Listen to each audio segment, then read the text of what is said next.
And that so much to me is the heart of student development work, right? We can't with our freshmen be like, and you've got to be like this. We have to actually, it takes us 4 years to get to the place where we can see that evolution and that change and how it's impacting their life. And I think you see that at your universities. There's your approach, which hopefully is patient and other-centered, and then you see others, and it's like if they're confused about why you have such success with students.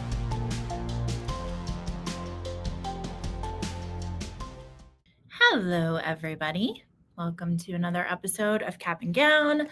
I'm Rachel Phillips-Buck, Senior VP for Student Success at Ferris Resources, joined for the first time in 2026 by our President, Matt Boisvert. Hey, Matt. Oh, you're muted. You've got to get back in the swing of things, sir. I'm so out of it. Yeah. Well, listen, not only have you been traveling every other time we've done Cap and Gown this year, but we are coming off of spring break. And spring break this year is kind of weird because it's split. Like some of our schools had spring break last week. Some of them have it this week. We just don't have like a super consistent spring break schedule, do we? No, we don't. And I mean, yeah, so it's kind of interesting. And so my daughter, Ella, she has this week off. And my son and other daughter had last week off. And so I'm kind of, discombobulated and trying to keep track of like, where is everybody right now? Yeah. It's Rebecca was telling me it's been really slow in support, hopefully because you all are going to do fun things. What did you do for spring break? We went down to San Antonio. And so my 8th grade daughter, she, we went to SeaWorld. She wanted to go to SeaWorld, which I've never been to SeaWorld. Yeah, I haven't either. What's the verdict? It was a great day. You know,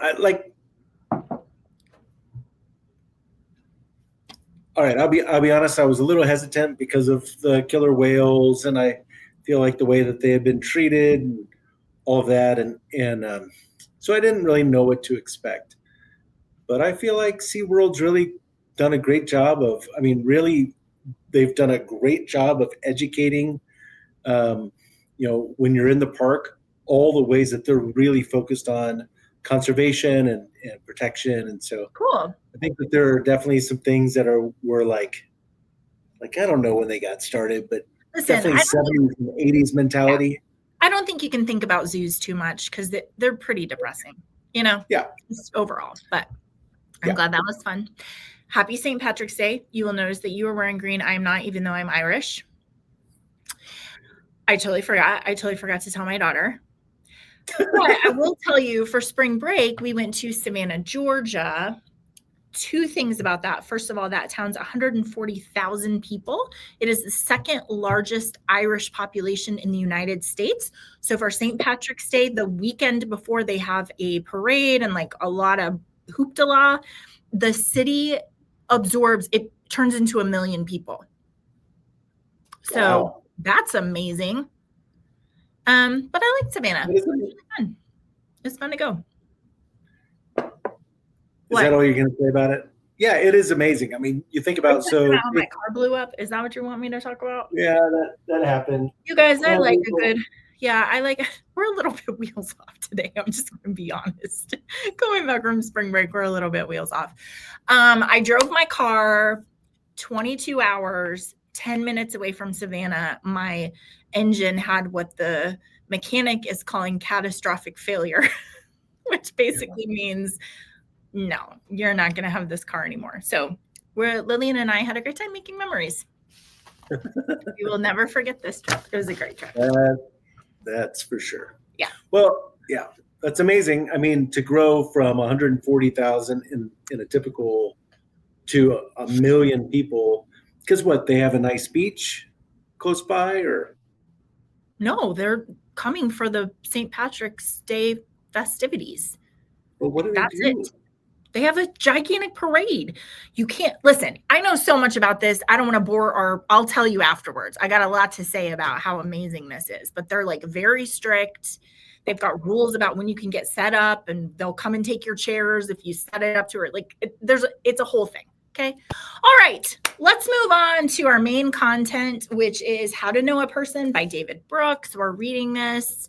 Our team is reading this independently. Rebecca has finished the whole thing, so she was telling me it's good. We've got more to come. What's happening? I'm sorry. You were like drifted off. I gotta find you a gavel now. You know. Where can I source a gavel? You gotta find the gavel. Yeah. Okay. So our chapter today is about accompaniment. And I really love this chapter, although I'm going to warn you, it's highly likely. I said this with Sherry last time. I don't know what's wrong with me. It's highly likely I'm going to shed some tears this episode, because I just find this chapter so beautiful. And the examples that they give are really, I think, touching. So let me talk about what accompaniment is. First of all, it's really important. It feels like when we're saying that, it sounds passive, but actually it's an act of deep discipline. So you have to be very, very intentional about this idea of accompaniment. And he opens this chapter with a reflection of this man who, it's a long story, but he finds himself at a river and he decides to just like float in this river. And his whole purpose in doing this is just to like be like, what is it like to be this river? Like, how does it see the sky? And like, where are the fish? And how does this bend move? And it's deeper here. And he's just accompanying this river on its journey, right? He's not being bossy. He's not like telling them what to do or making judgments. He's just like, I want to be in this river and really accompany it on its journey. So it's not swimming what he's doing in this river. It's more like he's not investigating it. He's just going along with it, right? Just trying to understand what's happening. Absorb, right? Exactly. So it's really interesting because the first element of this accompanying our students or our families or our colleagues or our friends is this idea that we are just doing stuff together, not necessarily face to face, right? It doesn't mean that we have to be like, okay, how's it going today? But actually just that we're side by side doing the same things together. And there's something really valuable about that. Matt, I was trying to think upstream thinking. You know, one of the things he says is like, there are lots of ways for you to understand someone else's perspective. And one of them is to walk it, like walk the journey that they're going on, just like you would do in this river. That is accompanying a student's experience versus directing it or, you know, being like, here's how it has to go, which I think is a really important element there. And he also says this idea of accompanying them is not studying a person. It's just getting used to each other, which I really appreciate as a concept, because sometimes I think we underestimate how important it is to just get comfortable with this person, right? It's why we do small talk a lot of times. It's why our friendships take a long time to develop, because we are just like absorbing the other person, getting used to them, being close to them, watching their journey, which I think is really fun. And you and I were talking about how this could be different for introverts versus extroverts, right? Yeah, I think you know, you and I are both introverts. We've seen the extroverts who it seems like they just hit it off with people, and people, you know, are excited to share information with them, and it seems like they're really connecting, bonding very quickly, whereas I'm very slow to. Yeah, Matt, we were laughing. I mean, I think I'd known you for like 6 years before I finally was like, hey, I think we're friends now. And you were like, why? And I said, well, because you called and I answered, which I very rarely do. But it took me 6 years to get like comfortable with you. Be like, okay, this is a person that I'm going to count in that sphere. So this idea of accompanying is all about kind of temperament and manner, understanding what this other person is. What is the energy that they bring to the relationship?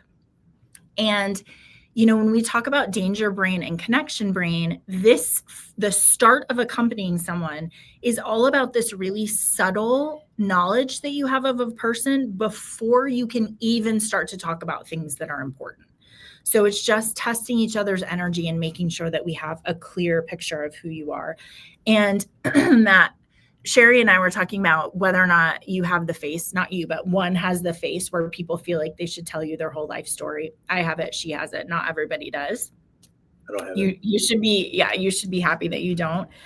But as I have thought about that more, and what this author is saying is that there are ways to show up with people that really deepen your connection with them and create this layer of trust. And then there are ways that do not do that. And so I don't know if everybody is like this, but that I am always like, the first thing I'm assessing is this person safe? And by that, I mean, are they trustworthy? Can we talk about real things? Are they going to turn into a crazy person? Right? Who likes drama and all sorts of stuff. Is this person safe? And that's the first step of this idea of accompanying.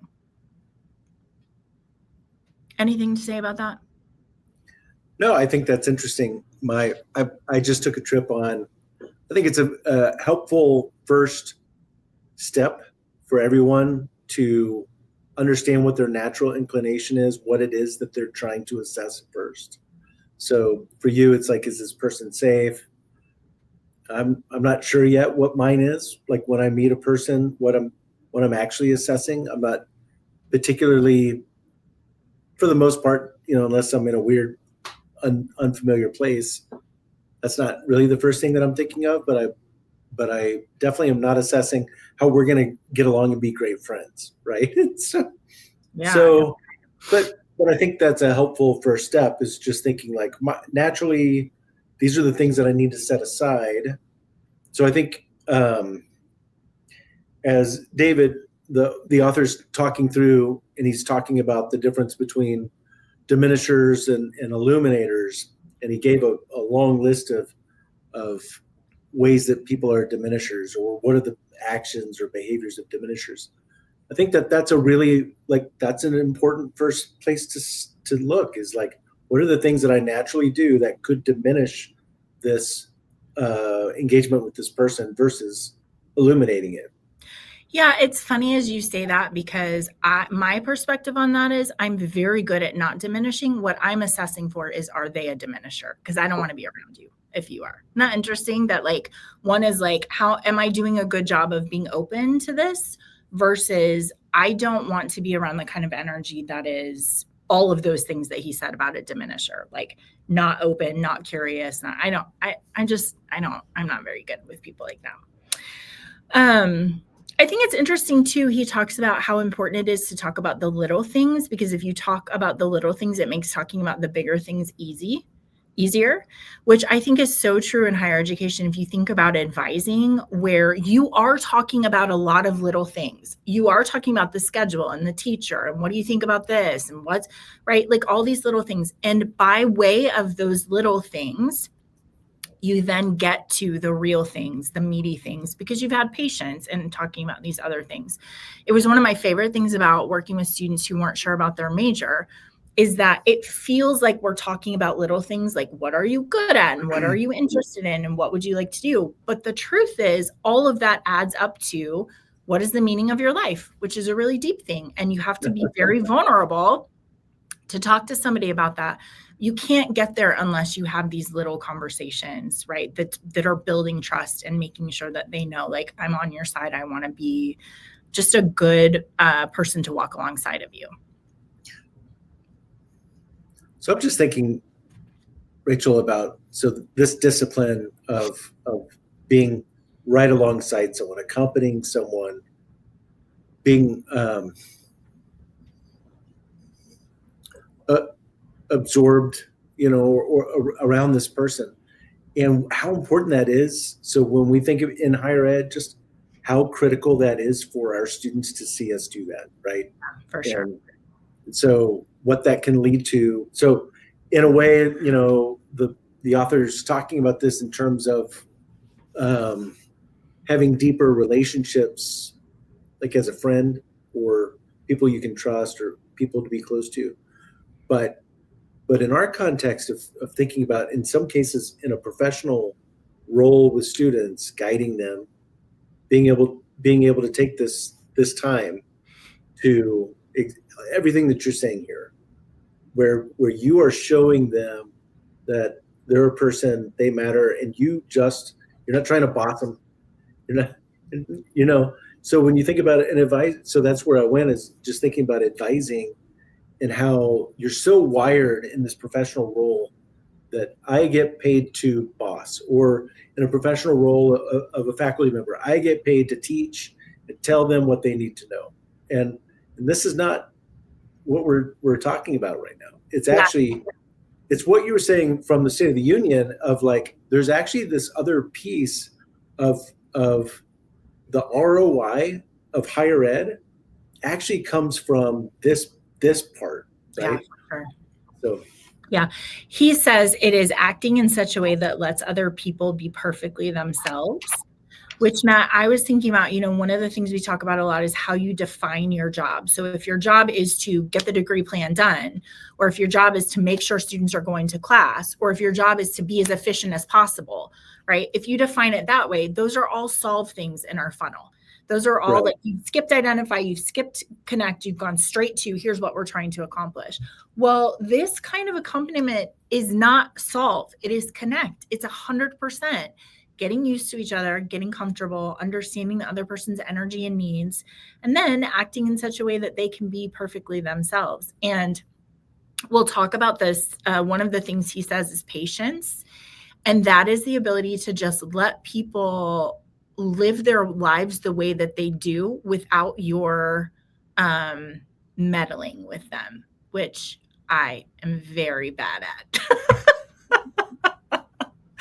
Like, the idea is that I'm not going to direct you or tell you or organize or whatever, but actually I'm just going to walk along and see what is your life like that you're living in without my getting in the middle, right? Yeah. Well, when I think about your spring break and your challenges with your car and all of that, and I'm like, I probably didn't do a great job of staying out of it. Just, You mean being helpful? You were very helpful. Yeah. Okay. So in this idea of accompanying, we've got to be very patient. Because trust is built really slowly. We have to hold back and be aware of other people's timetables. We don't obtain the most precious gifts by going in search of them, by waiting for them. Which I was thinking about, we like to watch The Dog Whisperer sometimes, and thinking about Cesar Millan and how he's like, when you meet a new dog, you ignore them, because your job is not to go like get the dog. It's like to let them become comfortable with you, understand your energy, like understand what's happening in the room before you pursue them. And that's really what this patience is about, right?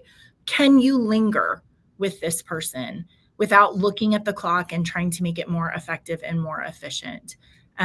Just wasting time together, I really love. I was thinking about one of my good friends when I was getting my master's degree. We would linger together the whole day. We would start with coffee, and then we would have lunch, and then we'd go back to coffee. And what was happening during those times was not that I was like, tell me everything about you, right? But it was just like, we were just being together side by side, studying for things, having conversations.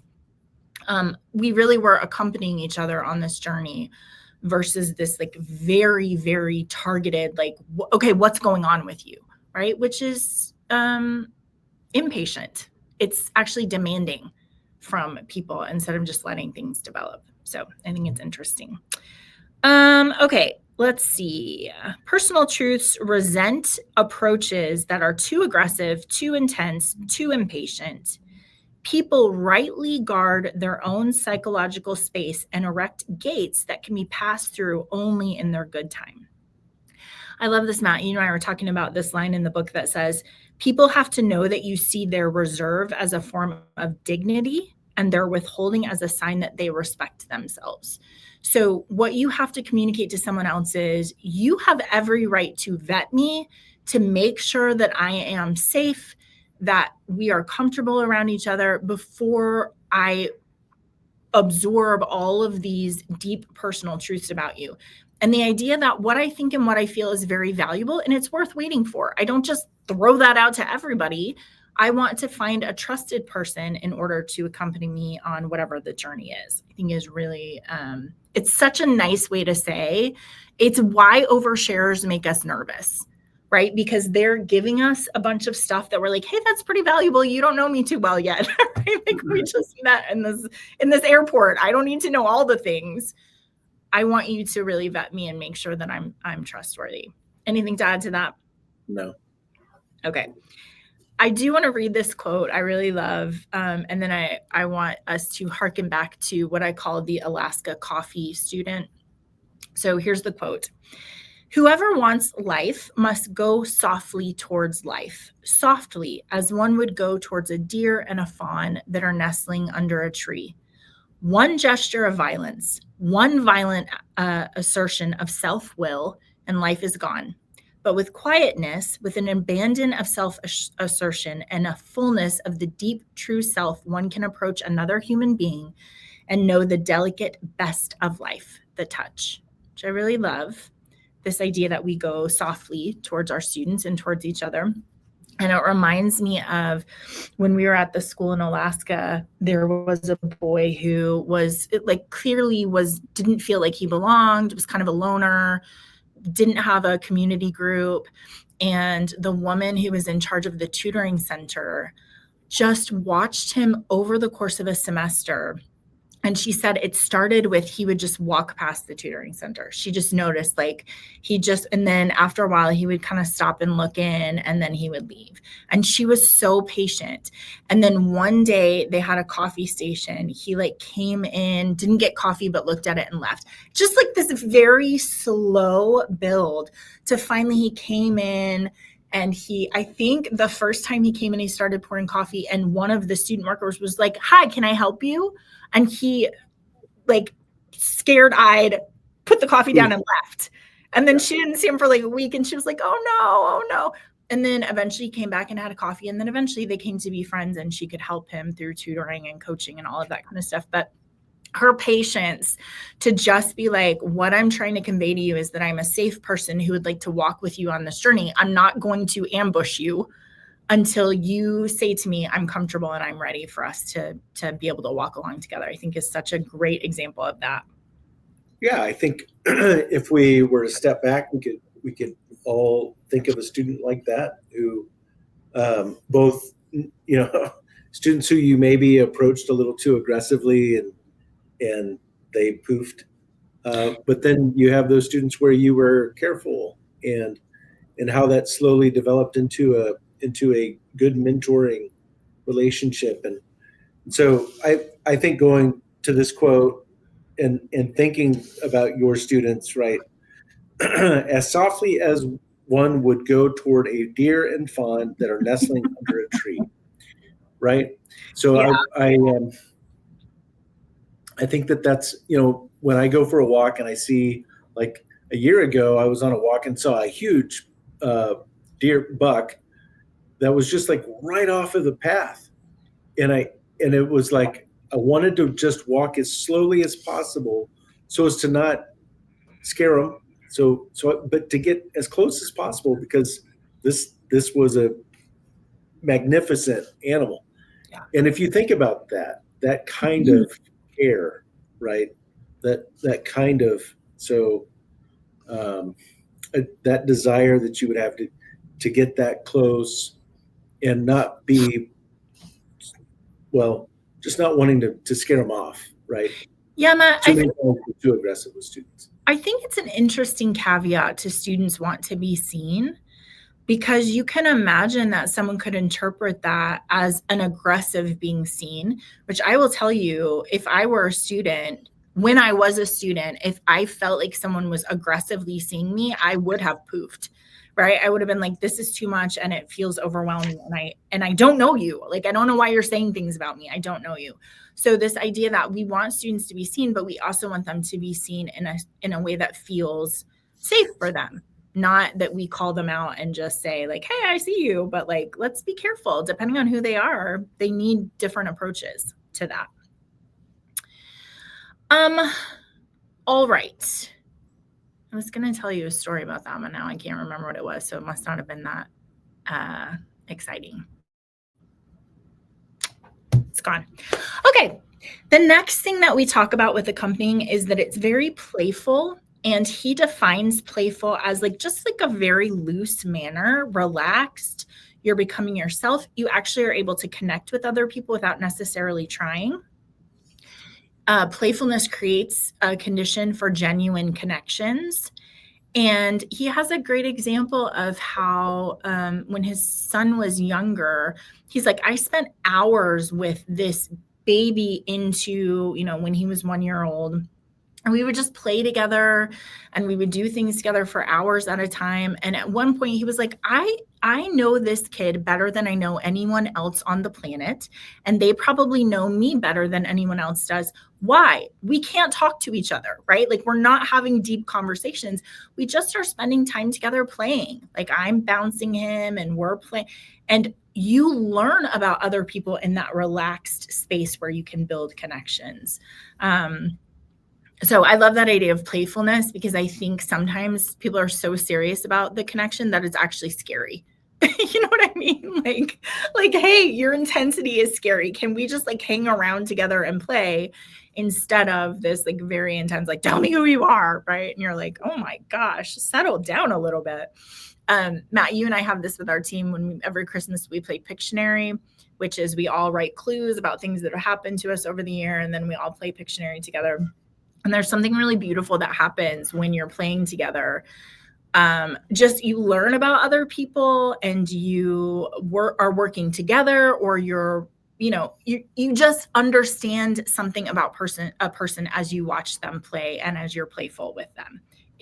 And it's kind of like in the Illumination, this idea of affection, right? Playful affection is a way that you make other people feel really comfortable in letting you walk alongside them. I was thinking about, I forget what we called it, but I think it was modeled around Survivor. But we had a play day in the campus center for students to come. I think we invited seniors, but it was like, kind of a old school test of career I don't know, like we had a typing test, who could type the fastest. So like we just made games up, right? Yeah.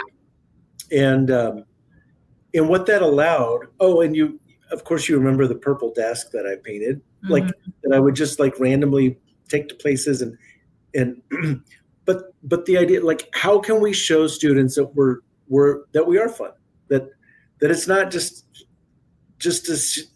we're not just serious, like, but we are playful. Yeah. We're approachable and playful. And so I think that so yes, all of this stuff that David Brooks writes about, like what play does for kids, all of those benefits for kids, that it develops their emotional regulation and frustration tolerance, it builds their social skills, it fosters creativity and divergent thinking, it supports identity formation through role play and narrative play, reduces their stress hormone cortisol, and builds stress resilience, improves executive function. All those things we know, that's why we like it. And when you can show that you're playful, you are showing your students the side of you that is approachable. Yeah. And a way for them to, it is what you've said about the amygdala, and for them to let their guard like relax. And now we can go into, we're not in defensive mode or stress mode, danger brain, but now we're in connection brain. And that moving into connection brain, what that then provides for us, being able to see a side of them as they see a side of us that they may not expect, whether you're in a career center or advising center or counseling or faculty. Yeah. Yeah. I think that there's something about playfulness that talks about safety to another person, right? You don't play with people that you don't trust. You don't play with people that you don't know. And so it does say, like, I'm not here to judge you. I'm not here to direct you. I'm not here to tell you what you're doing wrong.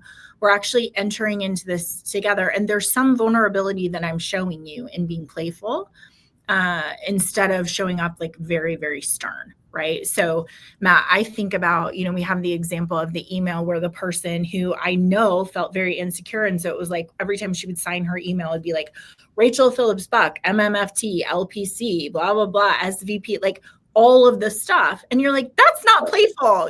That's scary. Versus writing an email that would be playful, right? That would kind of engage students in this safer way instead of trying to, what you said earlier, influence them with your power or your position or your expertise or whatever, instead of just being like, help me understand what's going on with you, I think is really important. Okay. The other thing here is other-centered. So we have this idea that we're playful, we have this idea that we have patience, and then we have that this accompanying is other-centered, which means I'm not in charge of this journey, you are. But I'm not a passive bystander, right? So you have the ability to make choices. You can decide what you want to do, but I want to be an accompanist to you, which you think about in music, this idea that somebody is the featured player and I'm going to accompany you. And what does that take? Like, it takes a lot of skill and a lot of discipline and a lot of being able to understand what the other person is putting down and how you can show up as complementary to that. It is definitely not a hands off. It is this discipline of paying attention to another person. Matt, I was telling you, this reminds me of grandparents. So when my daughter was young and my mom would come, like what my daughter's used to is I've got a whole bunch of stuff in the day we got to do. I got to go to work. I've got to drop you off at school. We got to come home. I got to make dinner. You got to make sure you do these things. Like that's what she's used to. And when my mom or my sister would come, what they would give her is just this, like, I'm delighted to be with you. What do you want to do? Right. And she's like, I want to go to the park. Then we're going to the park. I want to swing. Then I'm going to push you on the swing. This idea that it's just how can I watch you walk through life and not make it about me and what I want to do and what's most important to me, right? Now, I don't have to be effective and efficient. Actually, what we're doing here is I'm learning about you and how you approach things and how you experience things, which is so valuable. Well, I gotta say, I mean, this spring break trip, going to SeaWorld, like the whole thing. This is what Olivia wants to do. I'm not gonna direct it. And so while we're at SeaWorld, it actually put me in a relaxed state to not be in control. To just like, what would you like to do? Do you want, so we rode this roller coaster, which I didn't know SeaWorld had roller coasters, but okay, they do. So we rode it and we were in the very front because I said, you really want to experience the front or the back. And so we got right in the front. And we did that. And then I look back and it's the line's like, there's no one in line. I said, the line's open. You want to write it again? She said, yeah. So she went right again. We sat in the back this time. And I was just thinking, like, this is really fun. Whatever, I'm just here for the ride, right? And her only thing was she had already gone to the Alamo. She didn't want to do that while we're in San Antonio.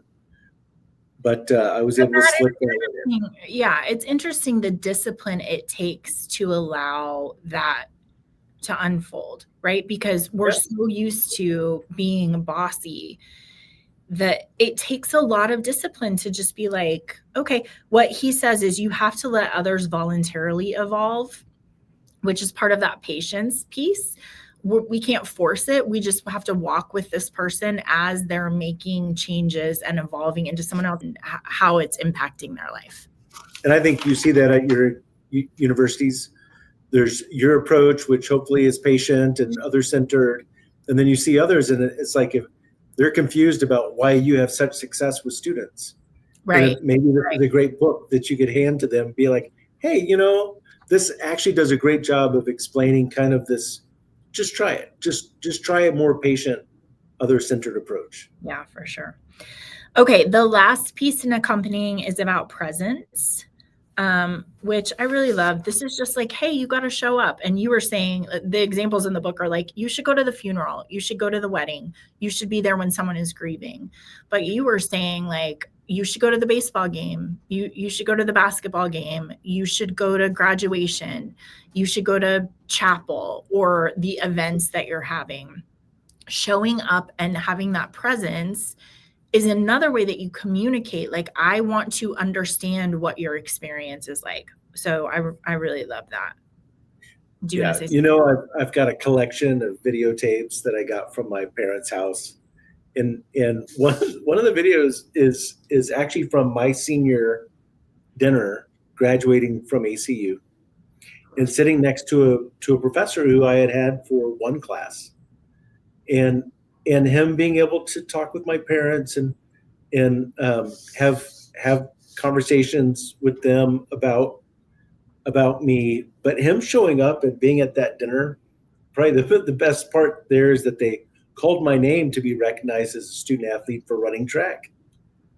Now, what's funny about that is my dad's looking at me like, you didn't, what, did you run track at ACU? Well, no. And this professor who had me for one class also was curious about this. And I was like, they got the wrong person. There was another guy with the same middle and last name, not me. He was the one who ran track. They gave it to me. But but he knew me well enough. Because he showed up. I just think about, there are little things on your campus where you have these opportunities to say to a student, I care enough. Yeah.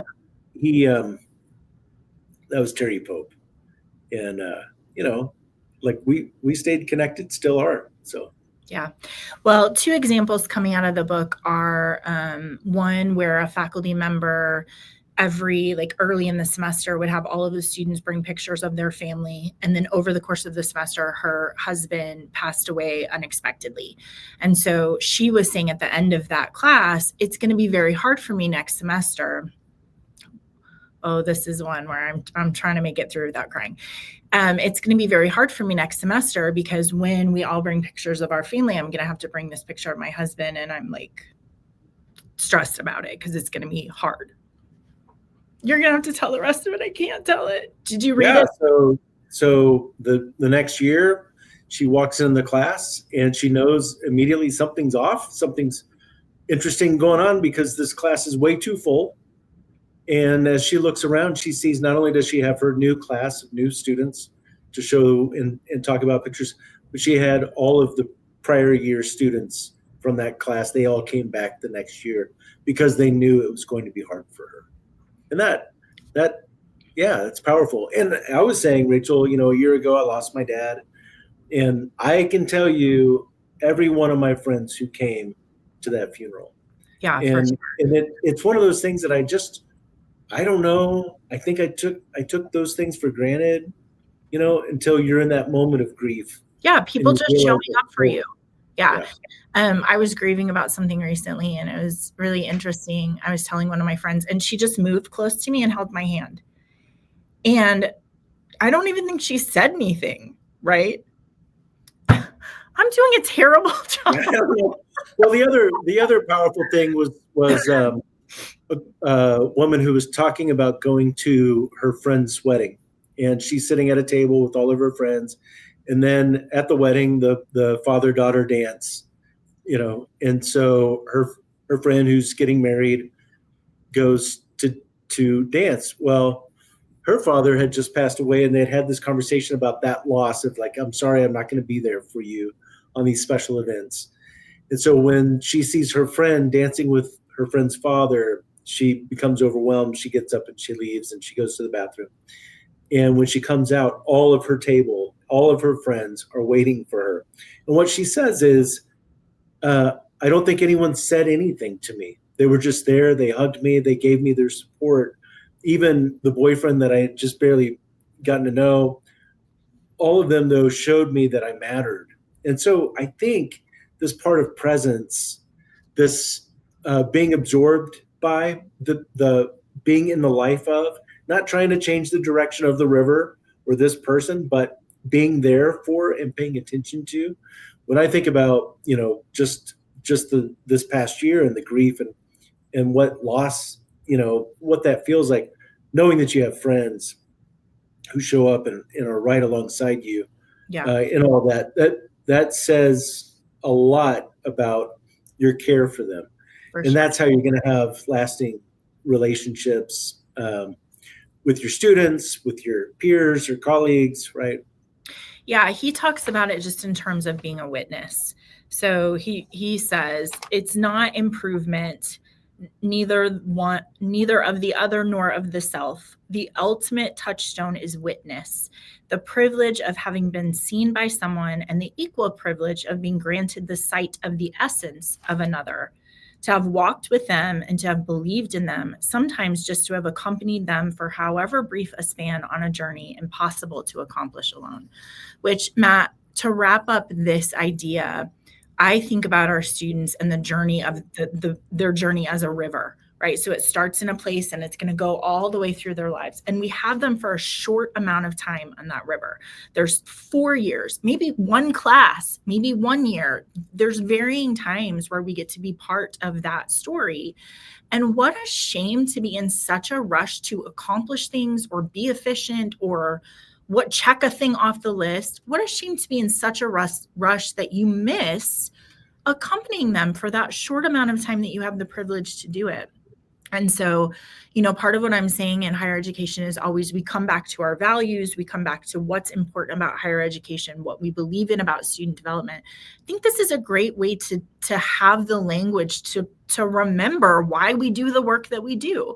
It is a privilege to be invited to accompany someone on their journey for however long or short that happens to be. And don't miss it. Don't be so busy that you miss all of these little opportunities to better understand somebody and how they're walking their path. This chapter is such a beautiful understanding of what you mean when you say, first you connect, then you can solve, but you have to invest in the connection.